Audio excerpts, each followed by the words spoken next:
One more little bumpy bump down. Alright, that should be good.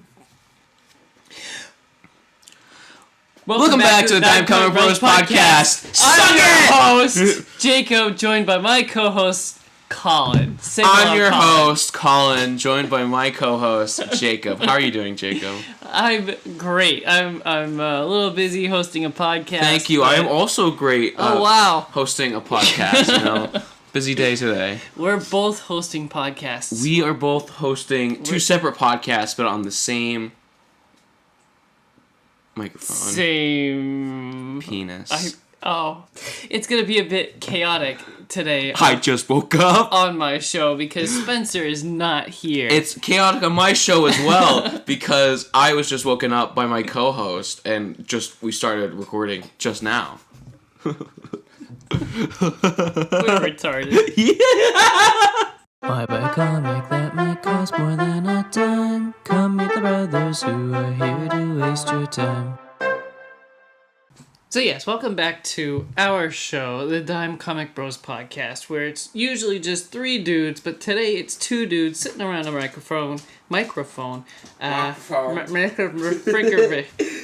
dick, micro penis, talking about comics and comic TV shows and comic movies and comic games and really just anything that tickles our fancy that we have gotten our hands on for the cheap.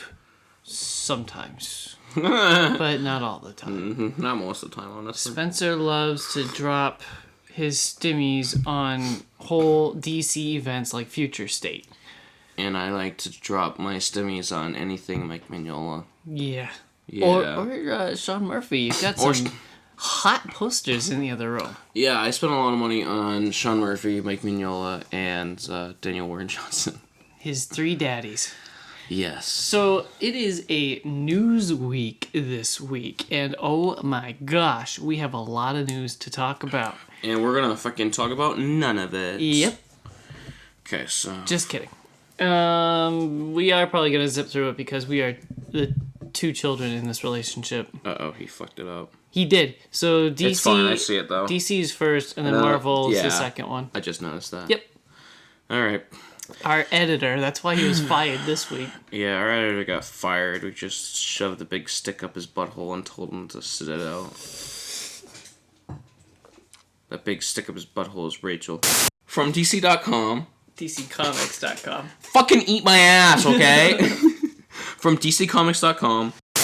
DC joins fans from all over the world in mourning the passing of George Perez. As a writer, co-plotter, penciler, and inker, George Perez left an indelible mark on the world of comics, bringing pleasure to a legion of fans and influencing a whole generation of creative talent.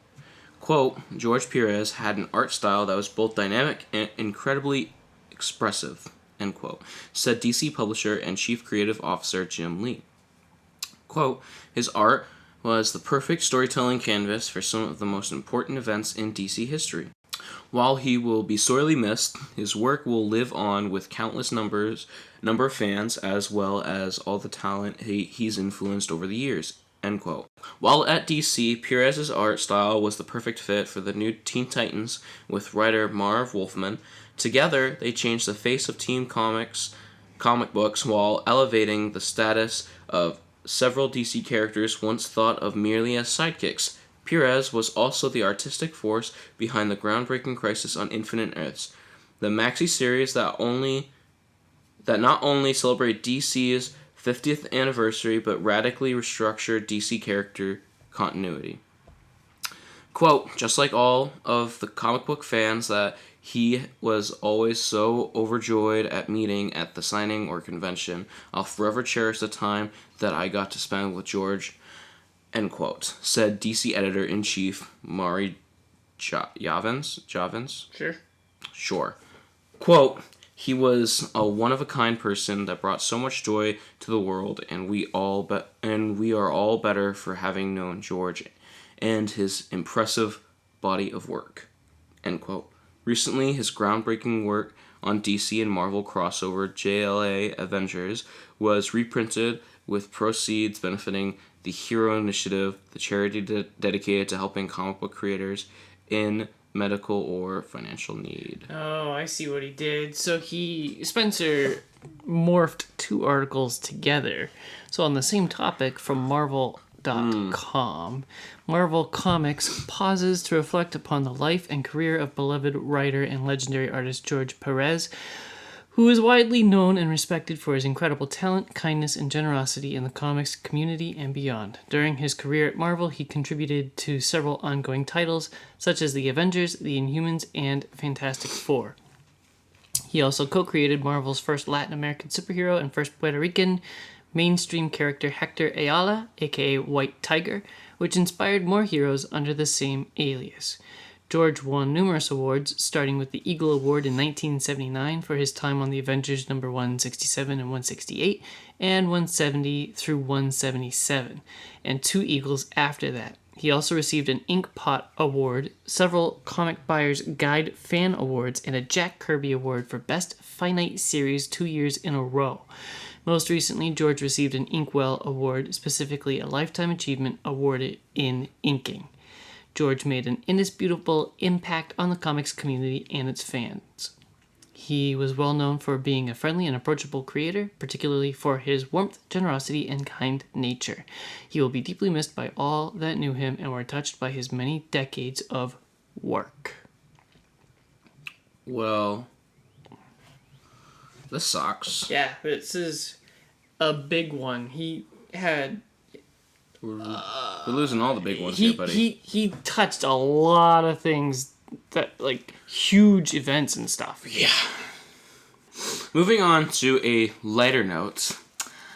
The CW has canceled Legends of Tomorrow after its 7th season. Batwoman after its 4th. One of the better ones right here. Naomi after its 1st. I have no fucking idea what Naomi is. I just saw a trailer. Remember we saw a trailer? We covered it and said, I don't know what that is. No one knows what it is. Never heard of it again. I've only seen, like, ads in, like, comic book issues.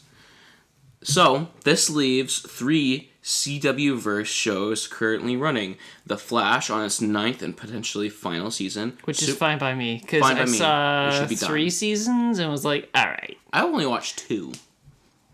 It was bad. Superman and Lois currently airing its 2nd season. Which I've heard really good things about. It's not bad. I haven't seen it. I only seen, like, the first 5 or 6 episodes. Not terrible. Not always my thing. I might go back to it, but... Spencer has ranted and raved about it, so that makes me not want to watch it. Because Spencer likes to rant and rave about weird things sometimes. Well, no, he likes it, so that's why I don't want to watch it. Because you don't like his taste? Yeah. Yeah, sometimes his taste can be a little... meh. Yeah. And Stargirl with a 3rd season on the way. I don't care. There are also 2 shows working their way down the pipeline. Ugh! Justice U, where John Diggle trains a team of 5 young metahumans. Sounds awful. Yep. And Gotham Knights, which follows Bruce Wayne's rebellious adopted son in the wake of Bruce's murder as he's forced to forge an unlikely alliance with the children of Batman's enemies after they are all framed for killing the Caped Crusader. See, that came close. It follows Batman's kid after Batman's been killed. That sounds cool. But then you include... We're getting a game called Gotham Knights too. Yeah, I figure that's why it's coming. But then you include all of Batman's enemies' kids, and it's just going to be Teen Titans, but CW-verse cringe. Yeah. It's going to suck. And it's probably going to work hand in hand with the video game, maybe. That video game... Does not look good. What's funny? Okay, hot take. Ooh. I saw the glider, and I saw the, like, force jump or whatever, and I'm like, that's not bad. My first initial thought was, that's kind of cool. Was that last week or something? Yeah. All right. And then I heard people were freaking out because it's like, fucking Fortnite glider and fucking force jump. What the fuck is this? And I'm like, oh, I didn't even think about Fortnite glider. I just thought, oh, that's kind of clever. So I didn't see the press release about the game, but I've seen some bad news on it. So I have to look into it more. People are just saying that the fighting looks clunky, but it's still in pre-production. Yeah, so. And also people are freaking out because, like, how Nightwing gets around the city is, like, you know, they don't have capes except for Batgirl and Robin. Yep. So, like, Nightwing could have a glider. You could just do that. Like, he has wing gliders in like certain comic books like and whatever. a squirrel suit. Yeah, like you can do that. But they just gave him like a glider that like appears out of nowhere. Sure, whatever. And then Jason Todd, they all have grappling hooks, but Jason Todd, like, because he came back from the dead after like the Lazarus Pit, he has like the Lazarus force powers or whatever. Whoa. So like he can jump on the air. It's weird. This doesn't sound great. I didn't think it was gonna be great. Pull up a recording of me when we first started talking about like the first news of it. It's like, oh, this sounds kind of cool. I don't know. I don't care right now. I was immediately turned off by it when they first announced it because they said it was going to be a co-op game. That makes me cringe really hard inside. You don't like co-op games? No. Why? I play video games because I don't have friends and I don't want friends. You have friends! Not counting you. No, okay. Spencer doesn't count either. He's not my friend. Jeez. Fuck me then. I'll just go fuck myself. Prove it. From DCComics.com, if you've ever dreamed of exploring the DC universe, then the new collection of DC animated shorts, DC Showcase, Constantine - The House of Mystery, will blow you away. Blow me? Away. Ooh.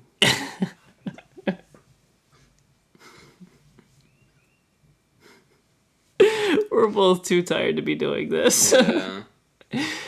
This disparate batch of tales takes you through multiple time periods and genres, from the dystopian world of Kamandi Collin, the Last Boy on Earth, to the candy-colored 1960s of Blue Beetle, to the wartime mashup of The Losers, to the unimaginable horror offered by the collection's all-new short, Constantine - The House of Mystery.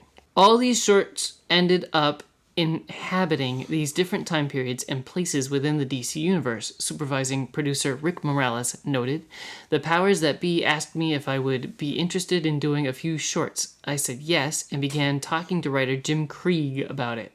He already had the idea to do this Constantine short, and it became clear very quickly that this would be the linchpin short. Constantine - The House of Mystery picks up where the Magician's last appearance in Justice League Dark Apocalypse War left off, as John Constantine deals with the consequences of messing with reality. DC Showcase Constantine - The House of Mystery is now available on Blu-ray and digital 4K. That's weird. I mean, some of those sound cool, but like where it takes place, that's weird because at the end of that movie, Flash goes back in time and rewrites reality again. So basically Flashpoint. They already had a Flashpoint, but yeah, it happens again. So that's weird. Sounds like they made the Constantine short, and it was too short, and they were like, shit, we should make some other things, and threw random bullshit at the wall, and bundled it together with the Constantine short, because they only talk about the Constantine short from the announcement on. So, Can we skip this one? That's all I'm saying is, I don't really care about this one. Right what is it? Neil Gaiman is back at Marvel doing something Spider-Man-y, it looks like. For more information, PM Spencer on Twitter. From Marvel.com, fans will return to the Spider-Verse this August in a brand new Edge of Spider-Verse limited series by Dan Slott, Mark Bagley, and more. Over the course of 5 issues, Edge of the Spider-Verse will introduce brand new spider heroes as well as a catch-up with classic favorites such as Arana, Spider-Man Noir, Spider-Gwen, and Spider-Man India. Each thrilling issue will continue 3 stories packed... Each thrilling issue will contain 3 stories packed with debuts, new status quos, and seeds for an overarching saga that will set the stage for the end of Spider-Verse. A new epic launching later this year. Quote, Marvel has decided to do the unthinkable, go big, and bring the saga of the comic book Spider-Verse to a fiery conclusion. End quote. Slott shared with Polygon. What? Quote, yes, that's right. Later this year, we shall all bear witness to the end of the Spider-Verse. End quote. Do you really think it's going to be the end? No. I don't think it is. I think it's funny that out of a list of spider variants, they just have Spider-Man India. Spider-Man colon India. Is that sounds really bad, right? Yeah. Doesn't that sound bad? Because you've got Aranya, you've got Spider-Man Noir or Noir Spider-Man, you got Spider-Gwen, and then Spider-Man India. Like, it's Spider-Man, like his but own from name or India. something? Yeah, that's what I'm saying. Spider-Man India!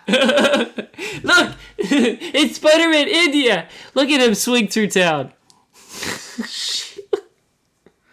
That feels bad. That feels, like, not okay. This is why Spencer isn't allowed to take weeks off. From comicbook.com, this year marks Ghost Rider's 50th anniversary, and Marvel is celebrating with a special one-shot that puts the spotlight on the spirit of vengeance's past, present, and future. Ooga booga. Comicbook.com can exclusively reveal Ghost Rider Vengeance Forever #1 from writer Benjamin Percy and artist Juan Jose Rip, and a cover by Bjorn Behrens. The anniversary one-shot ties into Percy's current run on Ghost Rider while also paying tribute to the creators who came before him. Readers will be introduced to a new character named Necro the Tattooist, who will give Johnny Blaze a warning about his future. Ooh. For the 50th anniversary of Ghost Rider, I wanted to do something epic, so I dreamed up an issue that channeled and celebrated the wild legacy of all the creators and stories who came before me. Ghost Rider writer Benjamin Percy told comicbook.com via email.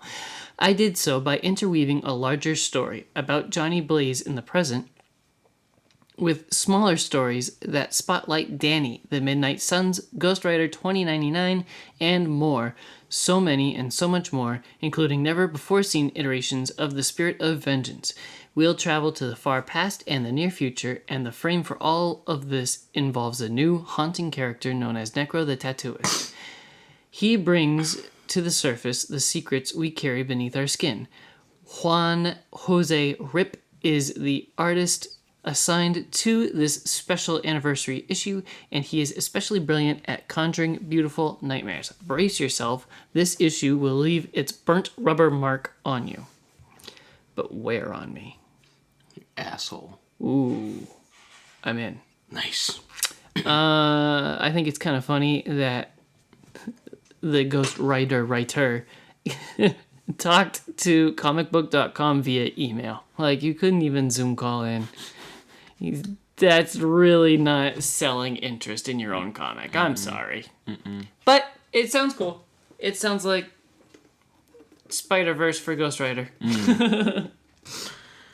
From comicbook.com, DC's Human Target maxi series is getting a new edition. DC announced plans to publish Tales of the Human Target, a 48-page one-shot that will expand upon the world of Tom King and Greg Smallwood's buzzed about series. The one-shot anthology will be written by King with art by an impressive array of artists including Smallwood, Michael Janin, Raphael Albuquerque, and Kevin McGuire. All of them will be teaming up to tell stories of what happened before Chance drank the poison intended for Lex Luthor, which kicked off the events of the Human Target late last year. In this one-shot anthology, Christopher Chance teams up with members of the Justice League International, some of whom already are prominently involved in this story, in 4 connecting mysteries, and one of them may be responsible for the poison that has the Human Target living on borrowed time.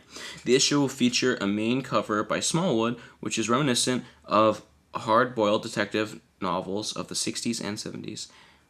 That's the cover. Yeah, I've seen that go around, and it looks pretty cool. It does. It looks quite cool. I don't understand what it's about, though. No, me either. But I might jump in on that one. That looks cool. Yeah, I've heard a bunch of people talking about it. I heard Jeff was oh, you mean our patron saint, Jeff Lawrence? Yes, our patron saint, our Saint Taint, Jeff Lawrence. Wow. What was he saying?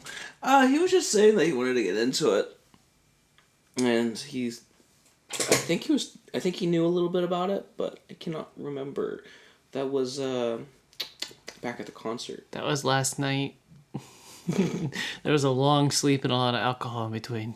yes, there was actually.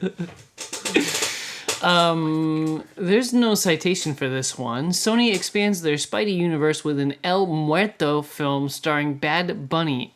It enters the ring on January 12th, 2024. I don't fucking know what that is. Yeah, and I don't really care. Bad Bunny sounds like a porno name, so... last on the list, Lucasfilm and Disney Plus have released the first full trailer for the Disney Plus exclusive limited series Obi-Wan Kenobi. Obi-Wan Kenobi! Obi-Wan. It's based in Mexico. Mexico, and it's all yellow! Sepia. It premieres May 25th, and we will be covering it weekly on this show. Which is why I did not watch the full trailer, because I don't want to see any more until it releases. Yeah, I didn't watch the full trailer either. Yeah. That, my good man, is the end of the news. Unless you have something else that you'd like to include. Nope. Spencer's pregnant. Fuck. I mean, it started to show like 2 weeks ago, but finally made it. You're an asshole. I know. You're such an asshole. Speaking of so many multiverses, would you like to talk about Doctor Strange and the Multiverse of Madness? Oh, we are talking about it? Yeah, we're talking about it, dude. Okay. So we went, all three of us, on Mother's Day. We didn't spend time with our mothers. We went to the movie theater and held hands watching Doctor Strange, Multiverse of Madness. I couldn't tell in our promotional picture on Instagram if you were just pointing at Mommy. I'm picking her nose. Or if you were picking her nose. I'm picking her nose. Wow. You're picking helping her out. Mommy's nose. Mm-hmm. Mommy. It's good. It's quite good. It is. For me, it kind of felt like it was all over the place, but not like in a bad way. You know, it was good. I don't think I'll watch it again. Whoa. I don't... Marvel movies... I don't really watch them again. Some of them, yeah, but... It's good. It's really good. It is one of the better Marvel movies, especially with the newer ones, new movies that we have coming out in Phase 4. But I was very excited to see more of Doctor Strange and more of Mommy. And it was genuinely strange. There were a lot of strange effects and multiverses. It felt like a comic book. Yeah. Like an actual comic book. It was like, oh, there's all these weird elements. Because now in the Marvel Cinematic Universe that we're in, we have all these movies that have set up so much backstory and like so many like little trails that we never followed up on, and now we're able to use them in other movies, and it feels more like a comic book because that's what comic books do. Even just when he's jumping through multiverses, there's just such weird things happening. Like they turn into paint people at one point. How the fuck does that work? It's so weird. Stop. It felt like frames in a comic book, and it was very good. It was good. There's most of the CGI was super good except for the third eye. So Spencer loves to like. I knew he was about to argue with me on that. Yeah, he was. He was like, "It's a third eye. That's not how it works." I'm like, I know how the concept of the fucking third eye works. You dumb asshole. Shut the fuck up. It just didn't look right. It didn't look good. It didn't have the same shading or shadows around it as the two realized it. So the whole point, if you're going to make a third eye, right? Yep. This third eye, they rendered it to look like a regular eye, correct? So if you're going to make it look like a regular eye, make it look like the regular eyes. As opposed to? If they wanted to get away from trying to make it look realistic, they could have added, like, I don't know, black fog around it, or, like mystical, like, whatevers, like, green and yellow, like, weird magic swirlies going around it, right? You could have done magical stuff if you wanted to use that excuse of third eye don't look the same. That's fine. Then it would look so much better. But since it's meant to look like a regular eye, it looks boring and it doesn't look good. It kind of looks 2D in some shots. It looks flat. It is. It looks flat. It's too dark. Yeah. Because there's too much shading around the eyes. It's not like it's just a freaking thing, you know? It's not like it doesn't have like a magical aura around it or whatever. They could have done something like that. So it's been out for 2.5 weeks by the time this episode releases. So spoilers ahead. Mephisto confirmed. Mephisto's actually in this movie, and he's actually the whole reason why Wanda is a bad guy, because he tricked her into like wanting to have kids, and she doesn't actually really want kids. But he's like, you want kids, and she's like, baby fever. He's the one that inseminated her. Yeah, that's why she has kids. Yeah, we get a flashback to the sex scene. It was hot. Yeah. All right, so big red rocket. Actual spoilers ahead. Spencer's gonna be so pissed. Oh, he just heard this and just drove his car off a cliff. He just right turn. I can hear that in the future already. Actual spoilers ahead. The Illuminati is in this movie. And I don't know if that's a comic book It is. thing. I mean, I know about the actual myth of the Illuminati, but I don't know Marvel's take on it. It's a comic book thing. All those characters are the Illuminati in the comics. Really? Yeah. I thought... Pretty much. Interesting. At least for Professor X, and like I think Tony Stark is actually technically in it. Gross. And some I don't know much about it, but I know it's a thing. And when I knew it was a thing, even though I knew it was a thing when they said it the first time, I went right. I was like, what? Because I think the Illuminati is a dumb fucking name. It kind of is. It's got so much stupid, like, I don't know, like stupid ideas around it over the years. So that much it's just legend the around idea it. of the Illuminati's funny at this point. So like, why actually have that as your name? Yeah. Professor X had this super cool wheelchair. It looked like a modified yellow punch buggy, and I love it. It's like the one in the comics. I love it. And his mental effects actually had the circles going out from his brain. That's cool. That was my favorite part. It's not just like sitting and wobbling and whatever. It's like an actual like circles. Yeah. Yeah, it looks like the meme, and I love it. It's so good. Also, What's-His-Face was really nice. Black Bolt? No, talking about What's-His-Face. Oh, John Krasinski as Mr. Fantastic? Yeah, I wasn't going to say it, but yeah. I thought that was good. I mean, we are in spoiler territory now. That's just true. So, I love that Black Bolt got murdered the way he did. He's like, his mouth got taken away and he freaked out. And he said something and he died. Morphed Matrix style. Yeah. And he said a word and it blew the back of his brain out. He didn't even say a word. He went like, and it went, poof. That shit. Okay, so that was the coolest part about the whole movie. I love that. I sat there and that whole scene went through and I was still only thinking about how Black Bolt died. I'm like, seriously, dude. Like, I sat there shocked as well. I was like, that? They included that in a PG-13 movie. He just ate a bullet on screen. It's awesome. Holy crap. And the way it indented his fucking head. Yeah. Like, it wasn't just like, and then like red, but like they actually showed everything. Yeah, that was fucking awesome. His eyes turned all bloody. Like, it was disgusting. That was fucking metal. Fantastic. It was awesome. Also, zombie Doctor Strange was so cool. Yeah. When they buried him at first, I'm like, I wonder what's going to be made out of that. I didn't watch any of the other trailers. Right. So I didn't know there was a zombie. Right, me either. So, like, I was like, I wonder... They wouldn't do that unless there's a reason to, like, have him in this.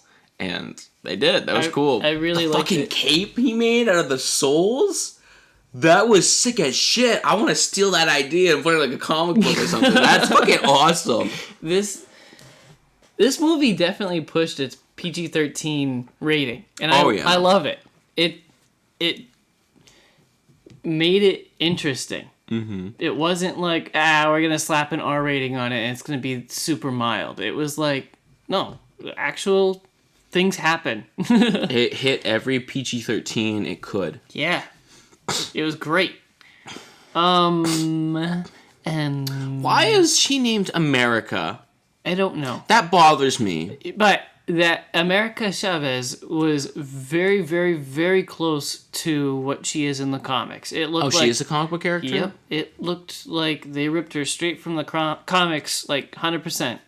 It looked very, very close. I did some homework on it. I don't get why she's called America. That's so weird, because they were talking about, we need to save America, and I was like trying not to giggle, because right. I'm like, what am I watching again? I watched the whole movie like, is that really her name, or is it Murgo? What? Yeah, that was a bad choice.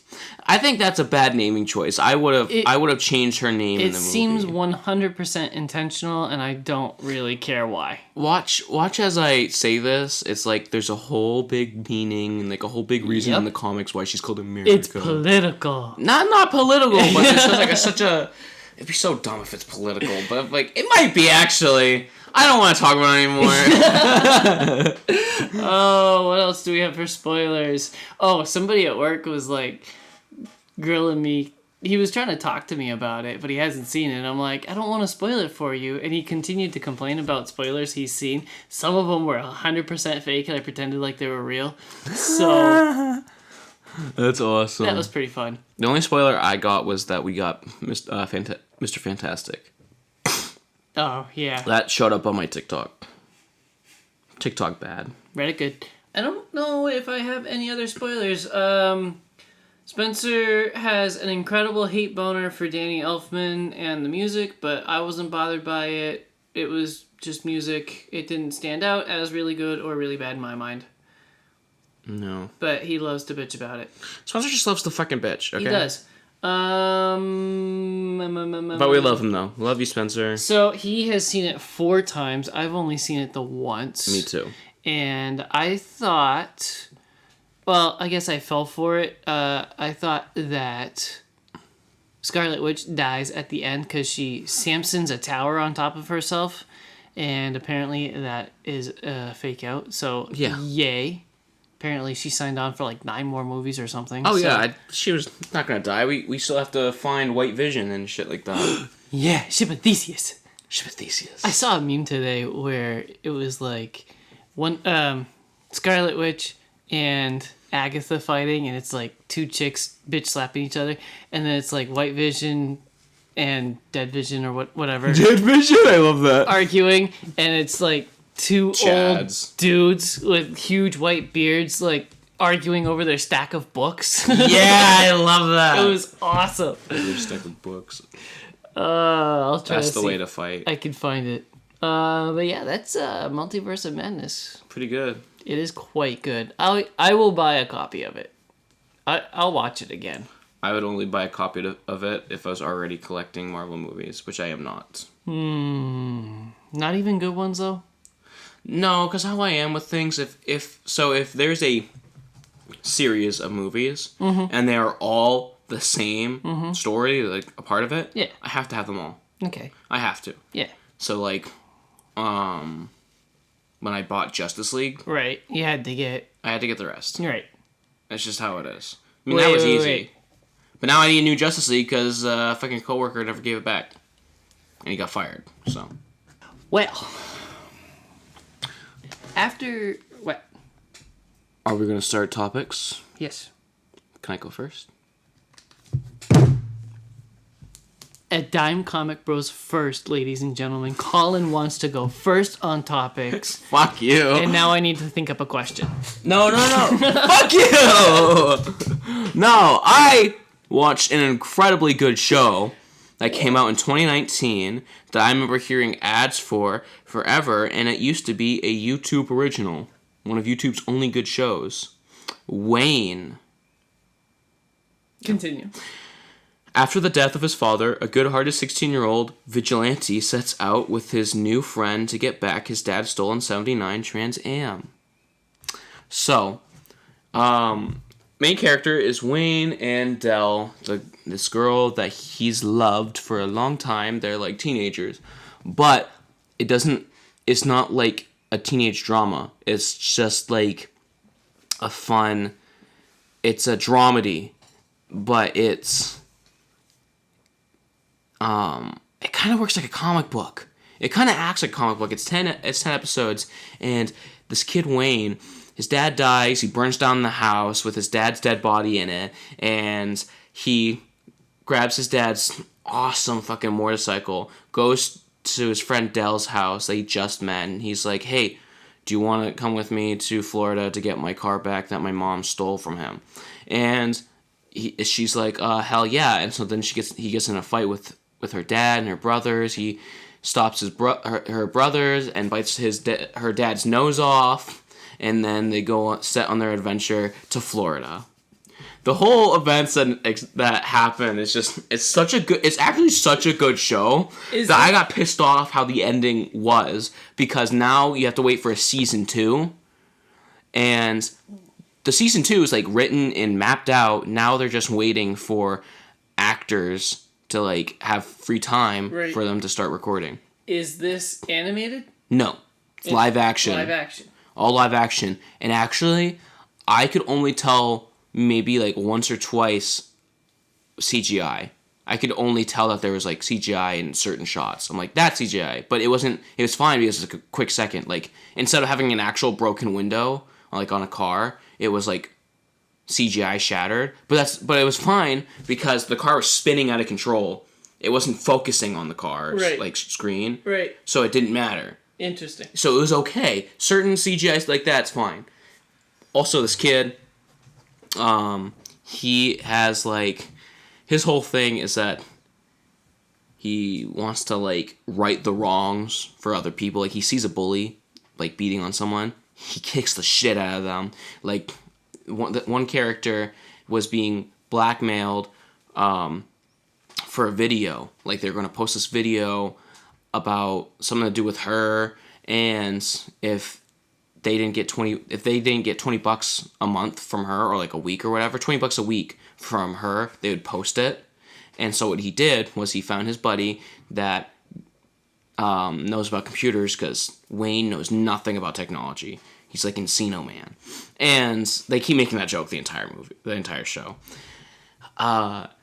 He doesn't know about technology, gets his buddy to delete everything after the fact of beating the shit, finding the kid's house, coming into his house and beating the shit out of him with a garden gnome attached to a chain. It's so funny in the ways that he attacks people, and he like carries around a hammer, and his favorite comic book character is Conan the Barbarian. He's like always like buying those comics. It's such a good show. I love it because this kid is like he seems like he's on the spectrum because of like this is how it has to be. And that's why Collin likes it. Yes, that's exactly why. The first I texted you guys, it's like the first 5 minutes. This kid is listening to punk and metal in front of this girl that he just met, and he's dancing and he's awkward and doesn't know how to talk to her correctly. I relate.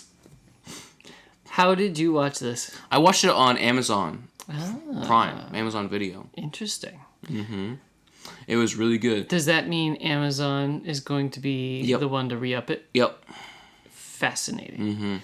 Mm-hmm. So it leaves on a cliffhanger. How many episodes are there? 10 episodes and like 40 minutes each. Interesting. It's really good. What would you rate it?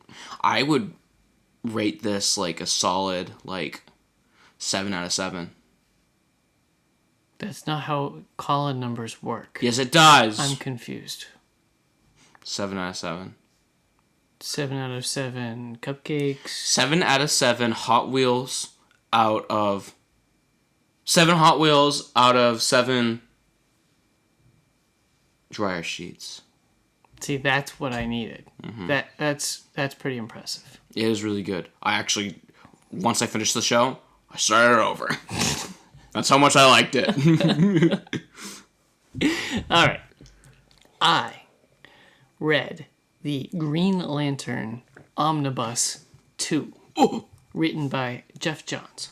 So it collects Green Lantern number 26 through 52, Final Crisis, Rage of the Red Lanterns #1, and Blackest Night 0 through 8. It is 1,040 pages long. Cheers, buddy. So it starts with a couple of epilogue issues from the Sinestro Core story arc, which Volume 1 ended with. It helped remind me where I was in the story. Injustice kind of messed me up a little bit by killing Oa and making Superman a Yellow Lantern, so it was a nice refresher to be like, oh, that was something else. Secret Origins. Alright, so there was a story arc called Secret Origins. It was 7 issues long. It helped retcon a couple of things and also included a lot of detail about Atrocitus because the next story arc was Rage of the Red Lanterns. It was 4 issues. This is where the book gets good after so many issues of like, ugh. Red Lanterns are freaking disgusting. They projectile vomit their own blood because the red light from their ring replaces their blood in their veins. The blood is a weapon, so they puke on their enemies and then their enemies catch fire. So the blood getting puked catches fire. That's it's awesome. Freaking disgusting. That's metal. Yeah. It also introduces the Blue Lanterns and how OP they are, or are they? It turns out that Hope, the Blue Lanterns, needs or feeds off of the willpower of the Green Lanterns. Yeah. So they're symbiotic. So together, Blue and Green Lanterns are OP. This logic kind of falls apart because Blue and Green make yellow. So Hope and willpower equals fear. Or no, blue. I'm kind of reading into it, but Yellow and blue make green. damn it. You're so close. It still doesn't make sense. Hope and fear make willpower. Hope and will make fear power? I don't think so. Next is Agent Orange. It's 4 issues long. Orange is the color of greed or avarice, I think they call it. Yeah, I call it. Turns out to be one dude wearing a ring, but he absorbs other ring bearers from other colors, and he takes their rings and their likenesses and basically conjures up anybody he's absorbed. It's only one lantern, right? Yeah. Because it's greed. There's only one. Right. So anybody he absorbs he uses that person or persona in his army of orange light, I guess. Tail the Core is frigging disgusting. A guardian is bleeding black goo from his eyes, and it's gushing onto a book. That's how he's writing the Black Book, and it's the lead up to Blackest Night.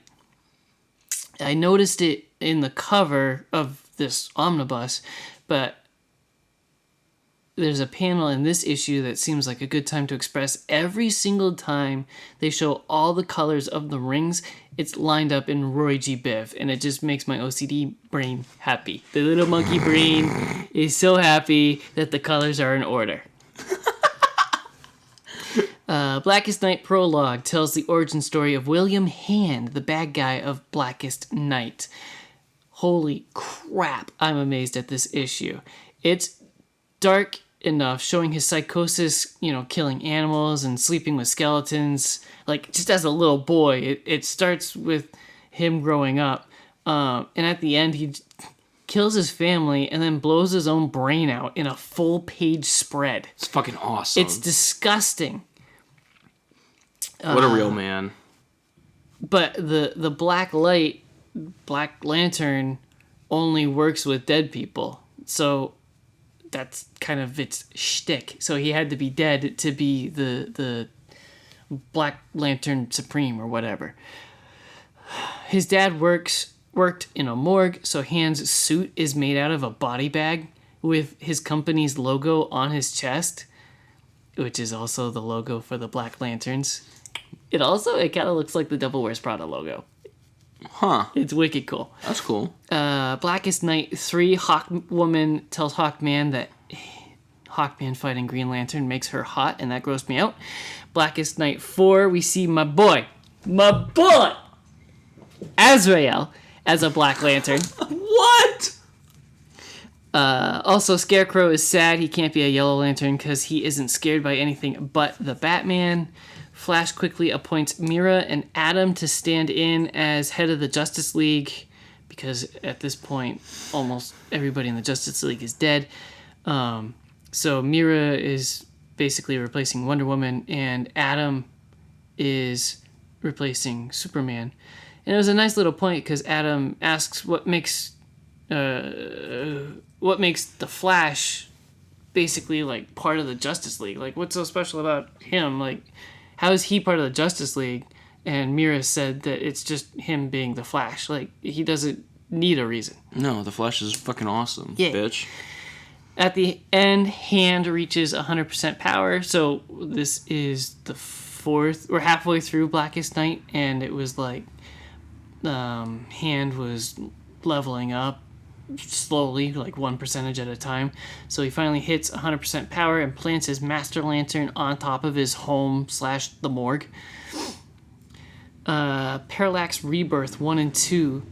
The Spectre is now an OP Black Lantern. So Hal frees Parallax, which is how this series started. He gets Parallax out of the Green Lantern because somebody thought that was a good idea he was possessed by Parallax. They throw him in the Green Lantern to jail him and then split him up. Whatever.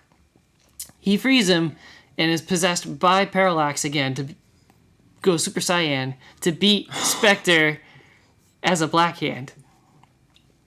They finally allow Scarecrow to be a Yellow Lantern, and it looked great.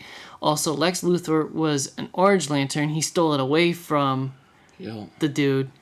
That was kind of a weird choice. I didn't really... I could see that. Yeah, I mean, He's super fucking greedy. Kind of see it, but it wasn't like, who's the greediest character in DC's world? I don't know. I wouldn't have come up with Lex Luthor immediately. That's the first thought for me. Weird. Who would you think of? I don't know. See? I haven't really thought about it. Exactly. First thought, go. Well, now that he's there, I can't think of anybody else. It's cheating. Mira was also a Red Lantern. So, Spooky Booba. Blackest Night, 7 and 8. Sinestro is possessed by the Entity, which is the White Lantern god.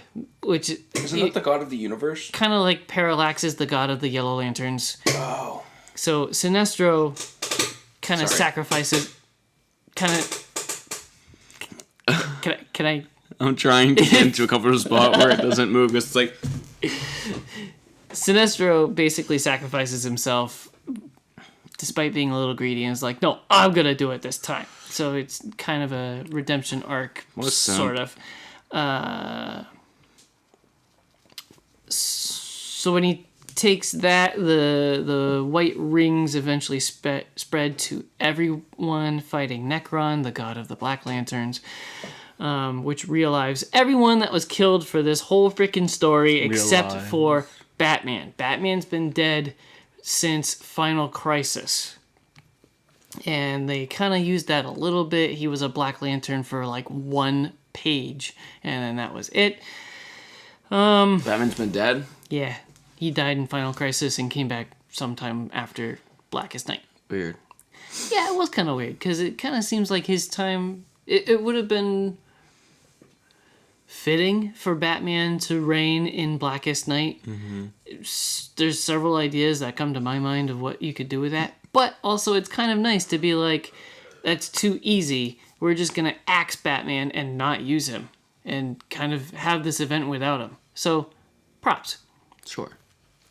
It wraps up with a white lantern, a small one, landing somewhere on Earth. Cover price of this book is $125.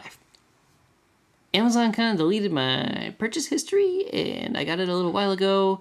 So doing some simple math, I got it for like 90-ish. Nice. I would have said I got it for 80, but I don't know.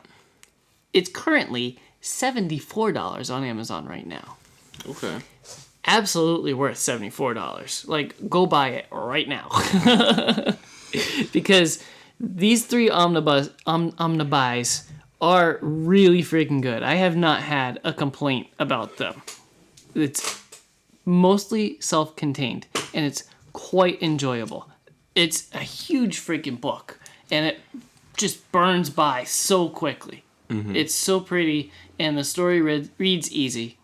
Good stuff. Good stuff. I got one more omnibus to go, and it's going to take me a while. I believe it.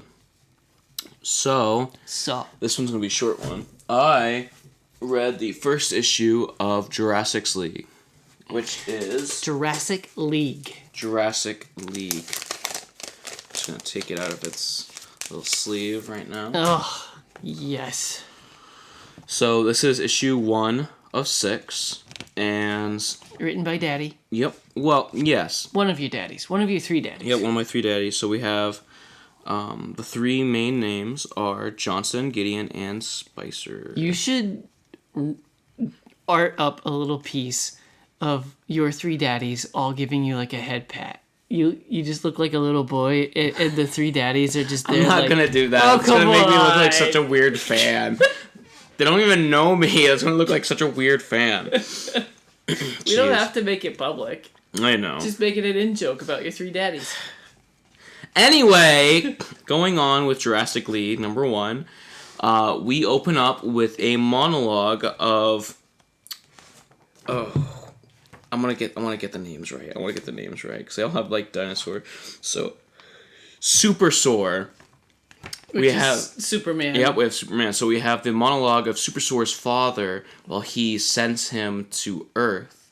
And Super Soar is picked up and taken care of by 2 humans.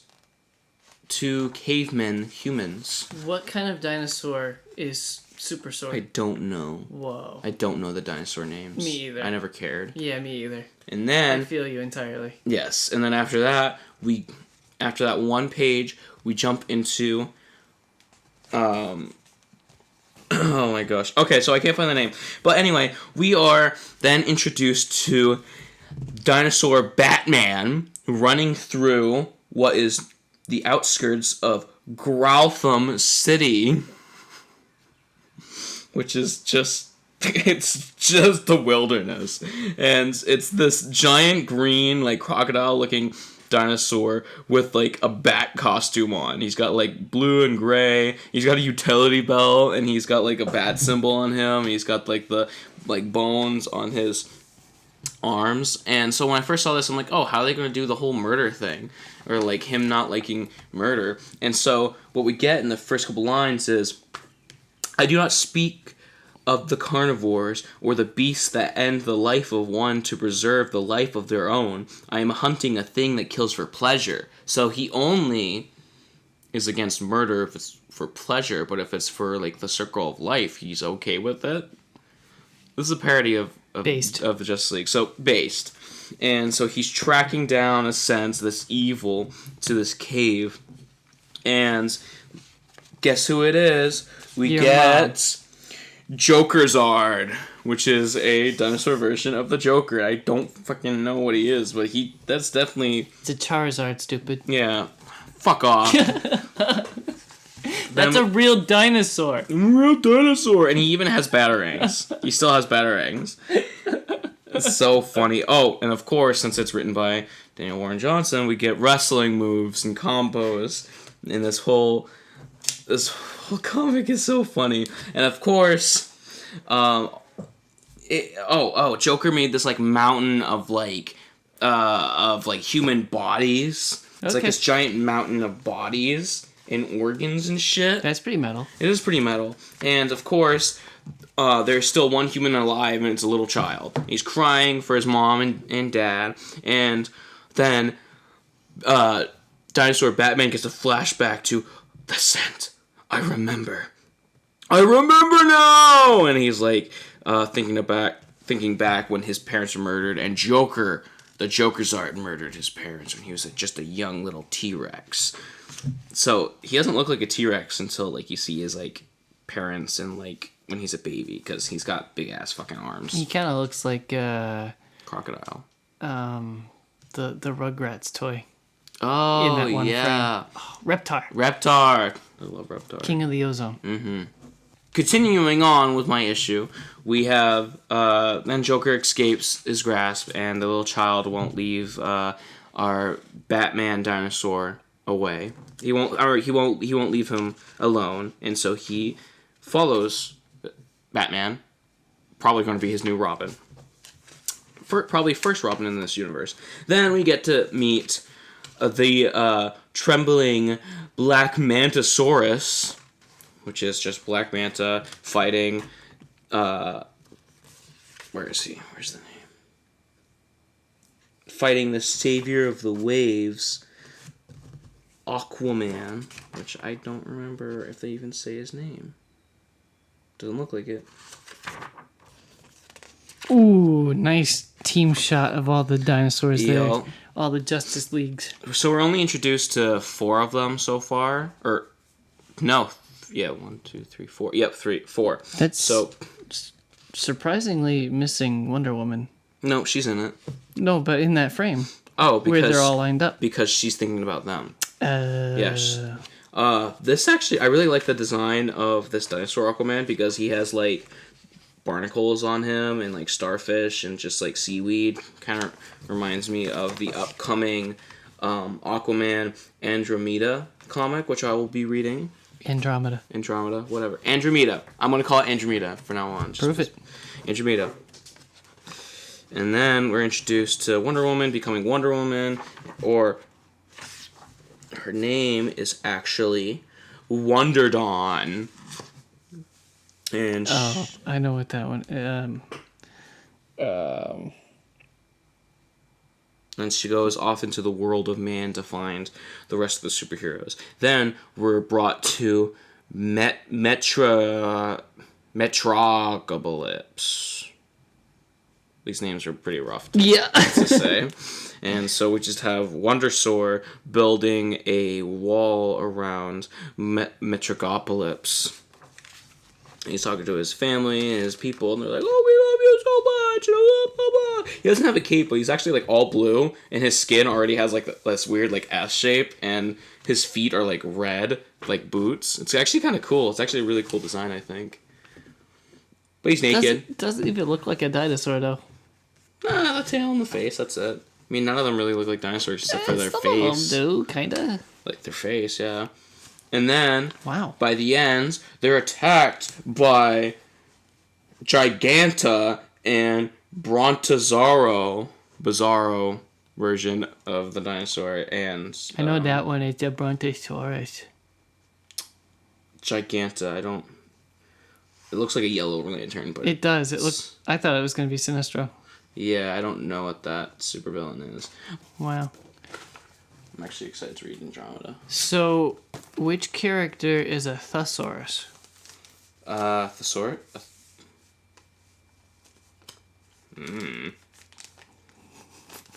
Fuck you, I know... I just realized. You know,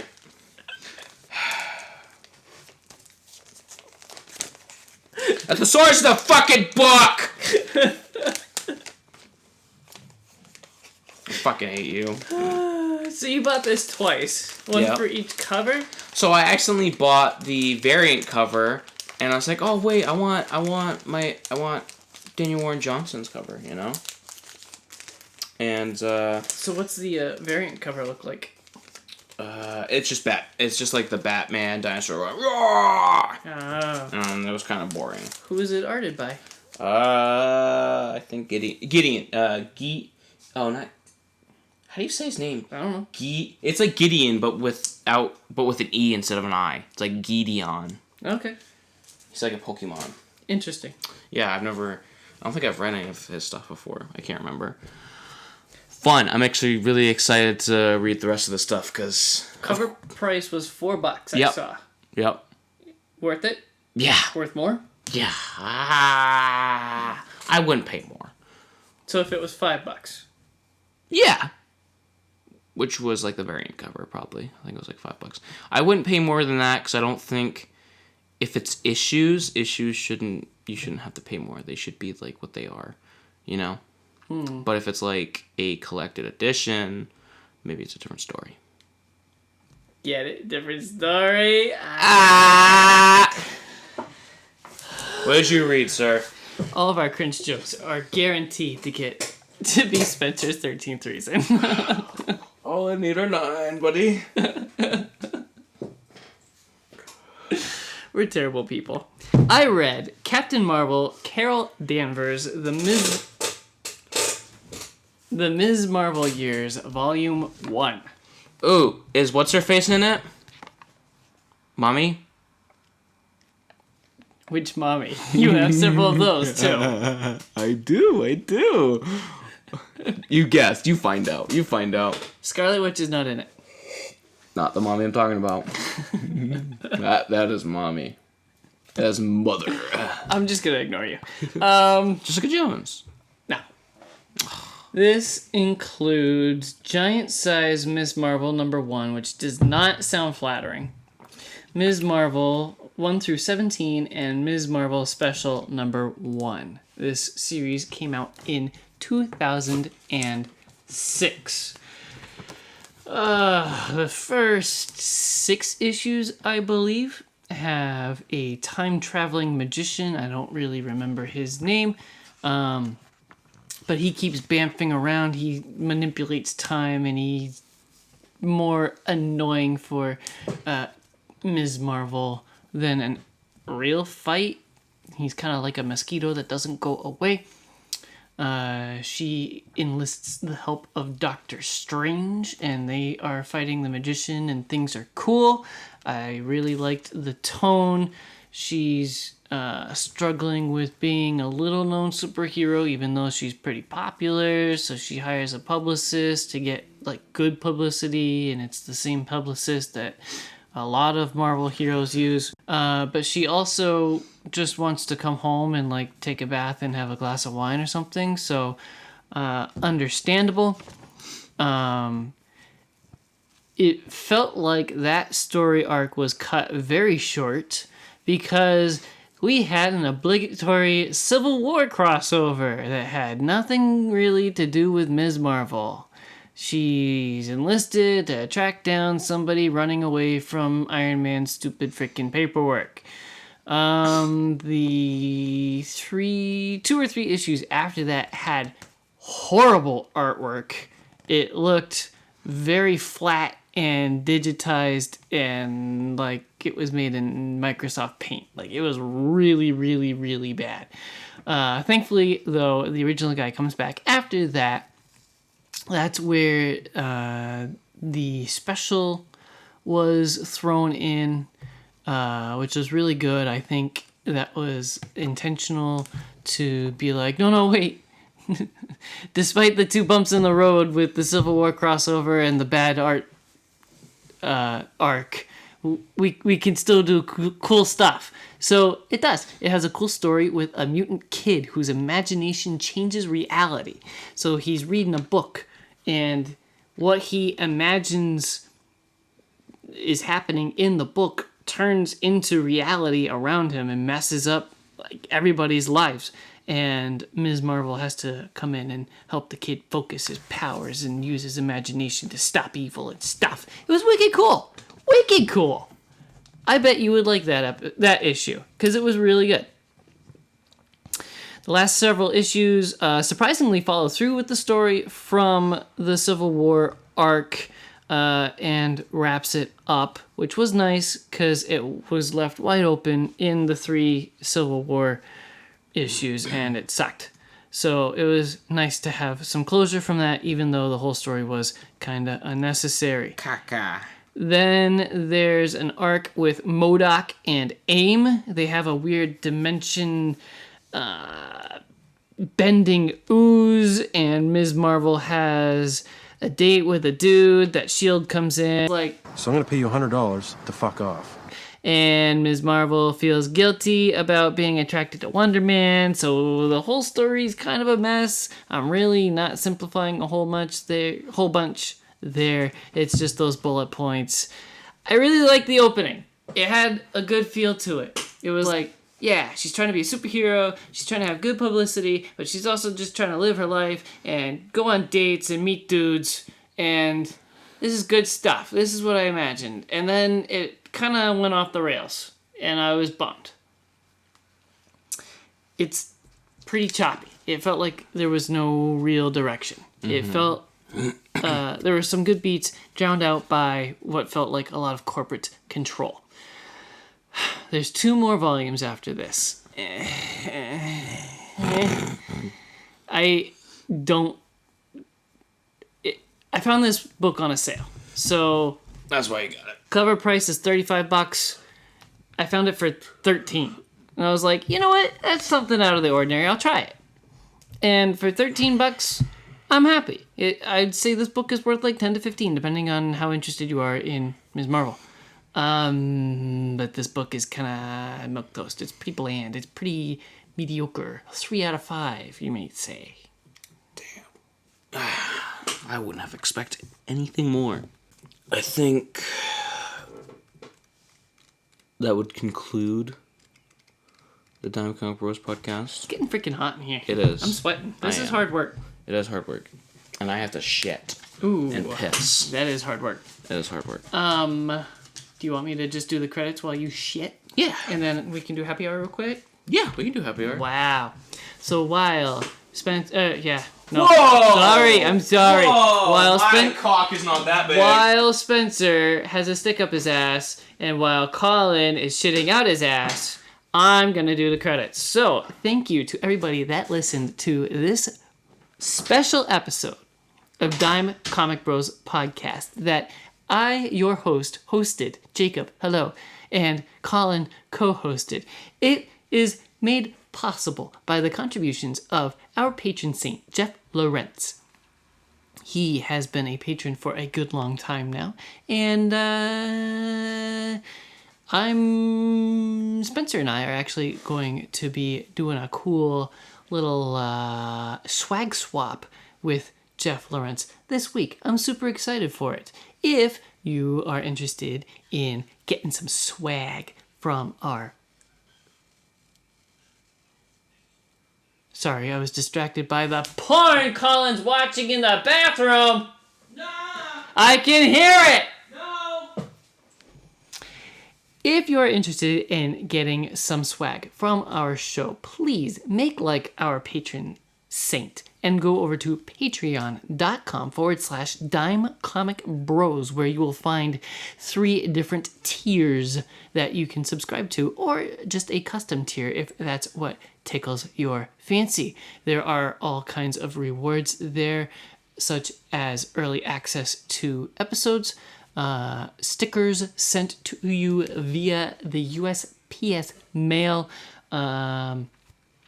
a Patreon exclusive show made by yours truly and his 2 co-hosts, where we really just talk about anything that comes to mind.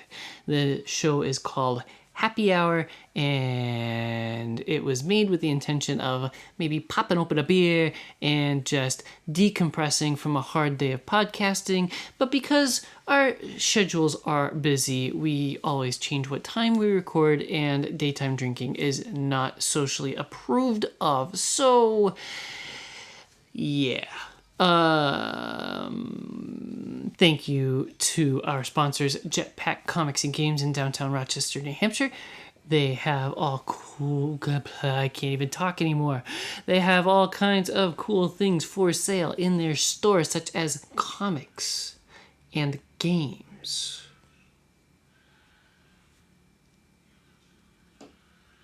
Please go support them, because they support us. They actually provided us our table at Free Comic Book Day a couple of weeks ago, and that was heckin' cool. It was my first Free Comic Book Day, and I was happy to be there. It was an experience, and I can't wait to go back. Next week, we will be talking about witches, or wyches, because it is spelled Wytches, which I covered maybe a year ago now, and actually bought Spencer a copy of it for like $3 or $4. It's a heck of a steal because it's a great book, and I look forward to the 3 of us talking about it. If you cannot get enough of us, please follow us on social medias such as Twitter and Instagram, but not Facebook because for some reason Spencer deleted it. We post all kinds of cool stuff there, such as trivia and news that we don't cover here on Twitter, and lots of pictures of us doing derpy things on Instagram. Please follow us. If you would like to contact the show, you can do so via the social media pages or via email at dimecomicbros@gmail.com. I believe that is the end of the credits. Your host, Jacob, will return next week. That's funny because Doctor Strange ended the credits with Doctor Strange will return, and literally the whole theater yelled, "No shit!"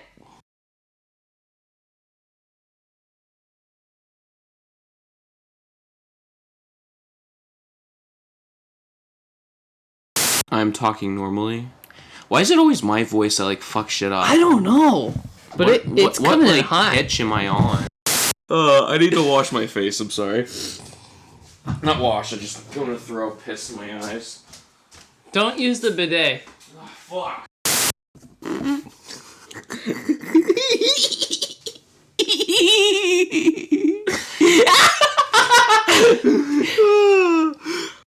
Alright, what the fuck is going on? Is that the mailman?